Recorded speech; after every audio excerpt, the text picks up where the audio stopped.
आज मेरी सुबह होती है 9:30 बजे। अरे अरे नहीं, सॉरी सॉरी, मैंने बहुत ज़्यादा गलत बोल दिया। आज मेरी सुबह ही 9:30 बजे होती है क्योंकि मेरी रात ही नहीं हुई है। और यहाँ मेरे पे इतना ज़्यादा अत्याचार हो रहा है ना, क्योंकि पेपर है एकदम सर पे, क्योंकि भैया बोल रहे हैं कि पेपर सर मतलब 8 तारीख को नहीं होगा तो क्या मार्च में तो होगा ना, पढ़ाई पे पूरा फोकस करो। अब तो एकदम लठिया लेकर बैठे हुए हैं दीदी भैया कि पढ़ते रहो पढ़ते रहो। दीदी यहाँ से हाई कर रही है, आप लोग भी हाई कर देना। सबसे पहले मैंने लगाया मॉक टेस्ट। भैया अपनी रिवीजन कर रहे थे, अपनी क्लासेस ले रहे थे और दी अपनी पढ़ाई कर रही थी। मैंने सबसे पहले मॉक टेस्ट लगाया क्योंकि मैंने RWA पे ही लगाया, GD का दोबारा मॉक टेस्ट आ गया था। मेरे 20 में से 18 क्वेश्चन सही हैं, 2 क्वेश्चन गलत हैं। तो ये तो थे मेरे रीजनिंग के मॉक टेस्ट जो मैंने मिनी मॉक टेस्ट लगाया था वो। तो उसके बाद मैं लेकर बैठ गई थी मैथ, क्योंकि मुझे मैथ की प्रैक्टिस करनी है। और मैथ की मैं आज CI कर रही हूँ। CI मैंने पढ़ लिया है, बहुत अच्छे से पढ़ लिया है। मैंने यूट्यूब से भी पढ़ लिया है, 2 टीचर से, और क्या कहते हैं मैंने किताब से भी पढ़ लिया है। तो आज मेरी बारी है इसकी रिवीजन करने की, क्योंकि मेरे काफ़ी चीज़ें ऐसे हैं जो मैंने रिवीजन कर ली हैं।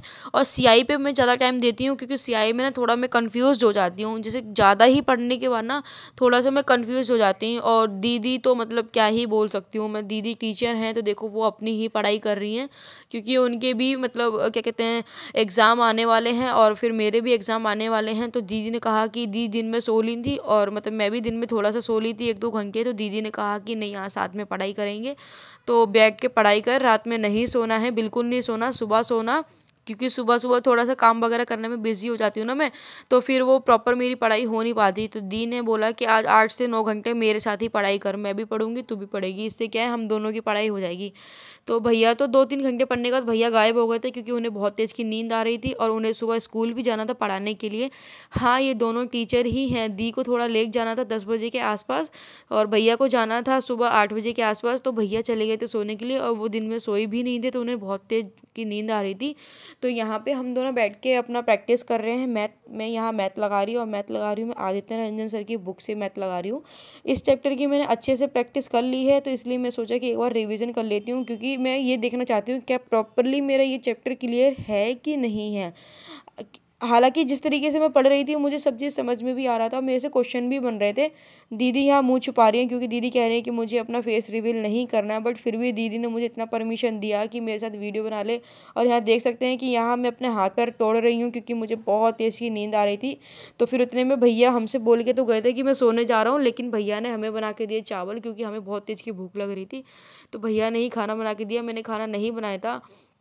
मैथ पढ़ने के बाद मैं लेकर बैठ गई थी हिस्ट्री, और जो मैंने कल पढ़ा था ना हिस्ट्री, तो मुझे आज उसकी रिवीजन करनी है। तो मैं ये रिवीजन कर रही हूँ अपनी लूसेंट की बुक से। और क्योंकि आज दीदी मेरे से क्वेश्चन पूछने वाली है GS के, इसलिए मैं इस बुक से रिवीजन कर रही हूँ ताकि मुझे अच्छे से सारी चीज़ें याद हो जाए।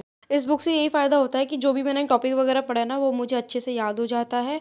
तो इसलिए मैं इस बुक से ज़्यादातर मैं मतलब प्रैक्टिस वगैरह करती हूँ। प्रैक्टिस के लिए लूसेंट बुक बहुत ज़्यादा अच्छी है, तो इससे आप अच्छे से प्रैक्टिस कर सकते हैं। क्वेश्चन में डाउट आया था ना, तो मैं दीदी से पूछ भी रही थी कि दीदी ये मतलब कैसे क्या होगा, क्योंकि दीदी की GS काफ़ी ज़्यादा अच्छी है और स्ट्रॉन्ग है। तो और टीचर भी हैं तो मुझे बहुत अच्छे से पढ़ा भी देती हैं, समझ में भी आता है। तो यहाँ मुझे दीदी मतलब जो मुझे समझ में नहीं आ रहा था, जो मेरा डाउटफुल क्वेश्चन था, वो मुझे दीदी ने अच्छे से समझा दिया और मुझे समझ में भी आ गया है। तो फिर से मैं अगेन रिवीजन करने लग गई थी, क्योंकि आज मुझे मतलब मॉक टेस्ट कह रही हूँ, आज मुझे इसका मॉक टेस्ट भी लगाना है दिन में, और मुझे मैप से भी कुछ क्वेश्चन करने हैं, ऐसे क्वेश्चन करने हैं कि जो मुझे डाउटफुल में हैं। पता है नींद तो मुझे बहुत तेज़ की आ रही थी, लेकिन दीदी ने बोला कि जा अपना मुंह धोकर आ और पढ़ाई करने के लिए बैठ जा। देखो यहाँ पे बार बार ना मैं मतलब मैं टाइम को भी देख रही थी, लेकिन दीदी ने बोला कि नहीं, बिल्कुल खड़ा नहीं होना है, पढ़ाई करते रहना है। और क्योंकि पेपर एकदम ही नज़दीक आ गए हैं और GD वालों को भी पेपर आ गए हैं, तो जो जो SSC GD की प्रिपरेशन कर रहा है ना, तो वो मतलब देख सकते हैं कि उनकी एग्ज़ाम डेट आ गई है। तो अच्छे से देख लेना कि आपकी एग्ज़ाम कब से नहीं है। यहाँ पे मैंने हिस्ट्री पढ़ने के बाद मेरे को कुछ डाउटफुल क्वेश्चन था, तो मैं यहाँ मैप से क्लियर करने लगी थी, और दीदी और मैं दोनों एक तरीके से मतलब पढ़ ही रहे थे। दीदी से वहाँ मैं क्वेश्चन कर रही थी और दीदी मुझे बता रही थी। तो मुझे एक डाउटफुल क्वेश्चन ये है कि 2.5 दिन का झोपड़ा होता है कि 2.5 दिन का झोपड़ा होता है, मुझे इस चीज़ को क्लियर करना। और रिसेंटली अभी कुंभ का मेला लग रहा है, तो मुझे ये भी बताना कि कुंभ का मेला कितने सालों में लगता है और कुंभ का मेला कब से शुरू हो रहा है। तो मुझे ये कमेंट्स करके बताना। हालांकि मुझे तो पता है, और मुझे ये भी बताना कि अर्ध कुंभ का मेला कितने सालों में लगता है। सो ये 3 से 4 क्वेश्चन हैं, मुझे ये कुंभ के मेले के सारे मुझे क्लियर हैं। तो ये जो भी मतलब मैंने आपसे क्वेश्चन करा है ना, वो मुझे कमेंट बॉक्स में मुझे बता देना। इससे क्या होगा कि आपकी भी प्रैक्टिस हो जाएगी और IQ लेवल अच्छा होगा, और इससे मेरी भी प्रैक्टिस हो जाएगी। तो यहाँ मैं दीदी से बात ही कर रही थी कि दीदी ऐसे होगा ऐसे होगा, और दीदी मुझे बता रही थी अच्छे से। इससे क्या है, मेरा भी क्लियर होगा और आप लोग का भी क्लियर होगा, और दीदी का तो क्लियर हो ही रहा था। मुझे ना बहुत तेज़ की नींद आ रही थी, तो इसलिए मैं अपना आई वॉश करके आ गई थी, ताकि मतलब फेस तो नहीं धोया था मैंने, क्योंकि मुझे ठंड बहुत ज़्यादा लग रही थी और वही रात ही हो रही है, तो ठंड काफ़ी ज़्यादा, ठंडा पानी भी था, तो इसलिए मैंने अच्छे से अपने आँखों को धो लिया और चश्मा वगैरह लगा के बैठ गई थी दादी अम्मा की तरह पढ़ने, क्योंकि दीदी ने कहा कि अभी उठना नहीं है बिल्कुल भी। यही क्वेश्चन थे मेरे, जो मैंने हिस्ट्री में भी देखा, और अब अगेन मैंने जो कल पढ़ा था, आज मैं उससे आगे का रिविज़न कर रही हूँ। और ये है मेरा कालू। हाँ, अब आप ये कहोगे ये तो लाल है। हाँ, लाल तो है, लेकिन ये है मेरा कालू। ये मेरी दीदी ने भाई ने मुझे गिफ्ट में दिया था, क्योंकि मैं यहाँ अकेले रहती हूँ ना, तो इसलिए मुझे वो गिफ्ट में दिया था, ताकि मैं उसको लेकर सो सकूँ, अपना टाइम स्पेंड कर सकूँ। अभी मैंने उसको सुला दिया है, क्योंकि उसको सोने का टाइम हो गया है। तो अब मैं पढ़ रही हूँ, और जो मतलब मैं पढ़ रही हूँ ना, उसको साथ साथ में क्वेश्चंस भी देख रही हूँ, ताकि मेरे को और अच्छे से रिविज़न हो जाए। तो अभी मैं लूसेंट की बुक से, थ्योरी वाली बुक से मैं अपनी रिविज़न कर रही हूँ, और मैं साथ में दीदी से क्वेश्चन भी कर रही हूँ, क्योंकि GS क्या है ना, GS को जितना आप स्टोरी की तरह पढ़ोगे ना, उतना अच्छे से याद होगा। अगर आप सोचो कि GS को कि हाँ आपने क्वेश्चन पढ़ लिया उससे आपका रिवीजन हो जाएगा, आपने ये थ्योरी पढ़ लिया उससे आपका रिवीजन हो जाएगा, नहीं। आप लूसेंट को या आप GS को जितना अपने तरीके से पढ़ोगे ना, जितना मतलब कह सकते हैं कि आप जितना स्टोरी बना के पढ़ोगे ना, उतने अच्छे से रिवीजन होगा। और हिस्ट्री मतलब हिस्ट्री तो एक ऐसा सब्जेक्ट है कि जितना आप हिस्ट्री एक मतलब हिस्ट्री ही है, अपना पास्ट है, पास्ट को जितना स्टोरी में कन्वर्ट कर लोगे ना, उतने अच्छे से क्लियर होगा। जैसे 2.5 दिन का झोपड़ा है, हालांकि 2.5 दिन का नहीं है, 2.5 दिन का झोपड़ा है, और अजमेर में है, और अजमेर राजस्थान में है। तो कुछ तो मैंने ऐसे पढ़ा, और फिर दीदी से भी क्वेश्चन करा कि थी अजमेर कहाँ है, और राजस्थान की ये राजधानी वगैरह, ऐसे मतलब पढ़ते पढ़ते ना, और देखो दीदी ने मुझे क्या पूरा ब्रीफ में निकाल के दे दिया फ़ोन से कि ले पढ़ और समझ, क्योंकि दीदी यहाँ अपना पढ़ रही थी, तो उनका टाइम भी वेस्ट नहीं होगा, इससे मुझे समझ में भी आ जाएगा। तो इस तरीके से हम लोग पढ़ते हैं, एकदम स्टोरी बना के। तो आप लोग को अगर GS याद करनी है, समझना है ना, तो GS को रट्टा नहीं मारना, GS को ना जितना आप स्टोरीज में कन्वर्ट कर लोगे, उतने अच्छे से क्लियर हो जाएगा। तो मुझे ये 2.5 दिन वाला झोपड़ा ना, जो भी मुझे अच्छे से क्लियर होगा, क्योंकि 2.5 दिन के झोपड़ा जहाँ पे था ना, अजमेर राजस्थान में, वहाँ पहले संस्कृत कॉलेज था। तो कुतुबुद्दीन ऐबक ने ना पृथ्वीराज चौहान को मार के ना, वो संस्कृत कॉलेज हटा के वहाँ पे अपना मस्जिद बनाया था। तो वो दूसरा सबसे पुराना मस्जिद है। तो वही मैं मतलब अच्छे से पढ़ रही थी, राजस्थान के बारे में कुछ मैप वगैरह मैं देख रही थी अच्छे से, ताकि मुझे और अच्छे से क्लियर हो जाए।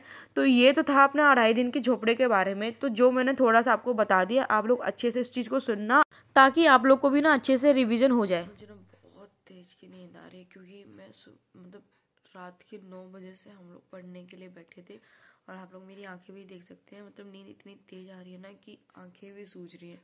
और कंटिन्यू हम लोगों ने पढ़ाई करी है, मतलब आधा घंटे का गैप लिया था हम लोगों ने बीच में, उसके बाद से कंटिन्यू हम लोगों ने पढ़ाई करी है।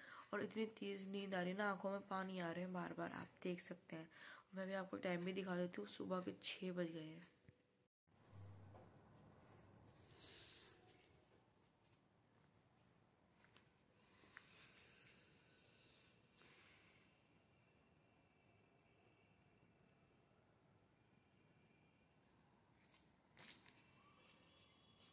ज़्यादा इस टाइम इतना अत्याचार हो रहा है ना, इतना हद से ज़्यादा अत्याचार आ रहा है। देखो मुझे इतनी तेज़ नींद आ रही थी, जैसे कि मैंने अभी आपको बोला था। तो दीदी ने क्या करा कि नींद भगाने के लिए ना मुझे दे दिया चाय, कि मैं पी के फिर से पढ़ाई करने के लिए बैठ जाऊँ, मैं सोऊं नहीं। अब क्या ही कर सकती हूँ, मुझे करना तो यही पड़ेगा। आँखों में भरी है नींद, तो क्या करते हैं आप, बताती हूँ मैं आपको। मैं सबसे पहले करती हूँ इसको फिनिश करने के बाद मैं फिर अपने आप को फ्रेश करूँगी, अच्छे से माइंड को भी फ्रेश करूँगी, और अपना फेस वगैरह भी अच्छे से क्लीन कर लूँगी, ताकि जो नींद आई है ना वो एकदम उड़ जाए।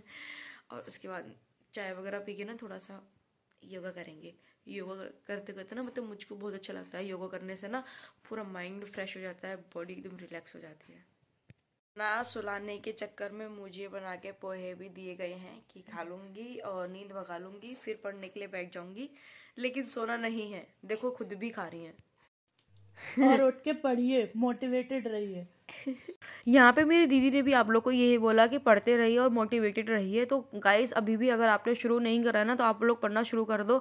सो यहाँ पे जो भी मेरा क्या कहते हैं आर्टिकल्स वगैरह क्लियर हो गया था ना, उसकी मेरे को थोड़ी बहुत और जो रह गया था वो मुझे क्लियर करना था। मतलब पढ़ लिया है, उसकी रिविजन करनी थी, क्लियर बोला मैंने।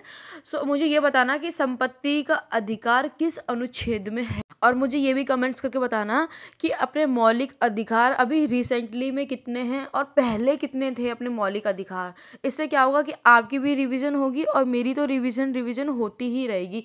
क्योंकि ऐसे क्या है ना कि क्वेश्चंस करते करते मतलब पढ़ाई करेंगे ना तो अच्छे से रिवीजन होगा और समझ में भी आ जाएगा। ये मेरी इस टाइम की कंडीशन आप देख सकते हैं, अपनी आंखें दिखा दूँ मैं।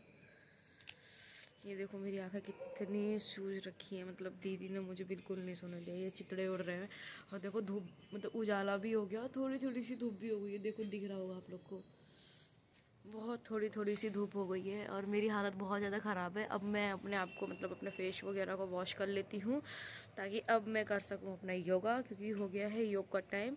थोड़ी थोड़ी सी धूप निकले ना तभी योगा करनी चाहिए ताकि बॉडी को विटामिन डी भी मिल जाए। बॉडी के लिए, हेल्थ के लिए विटामिन डी बहुत ज़्यादा अच्छी है और हेल्थ के लिए बहुत ज़्यादा अच्छी है। अब मैं धो लेती हूँ अपना फेस वॉश कर लेती हूँ। ये देखो, ये मेरा बाथरूम है। फेस वॉश कर लेती हूँ, फिर मिलते हैं। मैं कर लेती हूँ अपना ब्रश, क्योंकि अभी तक मैंने करा नहीं है और अब मैं करूँगी ब्रश। ये अपना फेस वॉश करके सच में सुबह सुबह ठंडे पानी से फेस वॉश करने पे ना मतलब मम्मी की तो याद आई गई, अच्छे से याद आ गई। अब तो ऐसा लग रहा है कि बस कंबल में घुस के सो जाऊँ। आंखें देखो कैसे सूज रही, एकदम मोटी मोटी आंखें हो रही है। ऐसा लग रहा है कि मम्मा ने मार के भेजा हो, लेकिन मम्मा नहीं, दीदी का कमाल है, जगा के रखा है। बहुत डेंजर है, डर के रहना आप लोग भी। सो यहाँ पे मैंने अपना फेस वॉश वगैरह कर लिया था और अभी मतलब 7 साढ़े 7 बजे के आसपास टाइम हो गया था। तो धूप भी अच्छी खासी आ गई थी और मैं इसी टाइम योगा इसलिए कर रही हूँ कि मेरे बॉडी को भी ना साथ में साथ की विटामिन डी भी मिल जाएगा, तो इससे मेरी बॉडी भी अच्छी रहेगी और हड्डियाँ भी मजबूत रहेगी। सो आज मैंने सूर्य नमस्कार करा और कुछ एक्सरसाइज वगैरह स्ट्रेचिंग वगैरह करी। उसके बाद मैं व्यायाम वगैरह करूँगी, क्योंकि मम्मी ने बोला है कि योगा स्टार्ट कर दो, ठंड है। आलस बहुत ज़्यादा आने लग गया था मुझे। पहले मैं 5 से 6 घंटे सोती थी और अब मैं 8 घंटे सोने लग गई हूँ। तो मम्मी ने बोला कि अपने अपने फोकस करो गोल पे, क्योंकि गोल पे फोकस नहीं करूँगी तो फिर कैसे क्या होगा। और मेरी मम्मी ऑल्सो एक स्पोर्ट्स वूमेन है, इसलिए मुझे बोलती है योगा करने के लिए। काफ़ी ज़्यादा कमेंट आ रहे थे ना कि दी आप कौन सी किताब से पढ़ते हो। पहली बात तो आप लोग पूरा का पूरा वीडियो देखा करिए। मैंने मैथ के ऊपर भी वीडियो बना रखी है और स्ट्रेटेजी के ऊपर भी वीडियो बना रखी है, रेलवे की और पर्सनल बुक्स के ऊपर भी मैंने वीडियो बना रखी है। बट फिर भी अगर आप लोगों ने वो वीडियोस नहीं देखी तो मैं आज अगेन आपको वो बुक्स दिखा देती हूँ कि जिन बुक्स से मैं प्रिपरेशन कर रही हूँ और जिस ऐप से कर रही हूँ वो सब चीज़ मैं आपको शेयर कर देती हूँ। सो मैं आपको बुक दिखा देती हूँ एक बार, ऐसे प्रैक्टिस कर लेती हूँ। इसके भी मतलब आंसर ये इस तरीके से दे रखे हैं इसमें मतलब इसका ब्रीफ में नहीं दे रखा, लेकिन इसमें ब्रीफ की नीड भी नहीं है क्योंकि ये जीएस है तो इसमें ABCD करके ही हो जाता है। तो इस तरीके से ये इसकी उत्तरमाला दे रखी है और ये इसकी प्रैक्टिस है। और अच्छी बात ये है कि इसमें टॉपिक बाय टॉपिक की मतलब क्वेश्चन दे रखे हैं। जैसे मैंने आज मुगल साम्राज्य पढ़ लिया, ये ऐतिहासिक काल पढ़ लिया, तो पढ़ने के बाद ना मैं इसका मतलब फ्री माइंड होके टेस्ट दे सकती हूँ, क्योंकि ओनली उसी टॉपिक के ऊपर ये क्वेश्चंस बने हुए हैं। एक टॉपिक कंप्लीट हो जाएगा तो देन इसमें अगेन कोई दूसरा टॉपिक आएगा। ये पूरा उसी टॉपिक का ही चल रहा है। वो टॉपिक फिनिश होने के बाद ना आपका दूसरा टॉपिक आ जाएगा। तो ये पूरा आपका कंप्लीट हो गया। अब यहाँ पे हड़प्पा सभ्यता आ गया है, तो ये देखो दूसरा टॉपिक आ गया है। तो इसमें अच्छी बात ये है ना कि आप टॉपिक बाय टेस्ट दे सकते हैं। इन्हीं सब बुक से प्रैक्टिस करती हूँ और इसी तरीके से प्रैक्टिस करती हूँ। मैं 2 तरीके से करती, 3 तरीके से करती हूँ। एक यूट्यूब से, देन उसकी मैं बुक से रिवीजन कर लेती हूँ और बुक से रिवीजन करने के बाद तो RWA पे फ्री को मतलब फ्री ऑफकोर्स टेस्ट सीरीज दे ही रखी है, तो मैं उससे रिवीजन कर लेती हूँ। और मुझे किसी ने सजेशन दिया था कि आप अड्डा से परचेस कर लीजिए, तो थैंक यू सो मच कि आप लोग मुझे इतना गाइड करते हैं, सपोर्ट करते हैं। मैंने अड्डा का बैच ले लिया है। अब मैं अड्डा पे मॉक टेस्ट लगाऊंगी और मैं आपको वो भी शेयर करूंगी कि मेरे उन मॉक टेस्ट में कितने नंबर आ रहे हैं, कितने नंबर नहीं आ रहे हैं। तो आप लोग मुझे ऐसे ही सपोर्ट करते रहिए। और मतलब जो भी मतलब मेरी वीडियो में कमी है या मेरे स्टडी करने के तरीके में कोई कमी है तो आप लोग मुझे वो अच्छे से शेयर कर सकते हैं, ताकि मैं उसको और इम्प्रूव करूँ और अच्छी वीडियो आपके लिए लेकर आऊँ। थैंक यू सो मच कि आप लोग मुझे इतना सपोर्ट कर रहे हैं। मिलती हूँ मैं आपको अगली वीडियो में। Bye bye.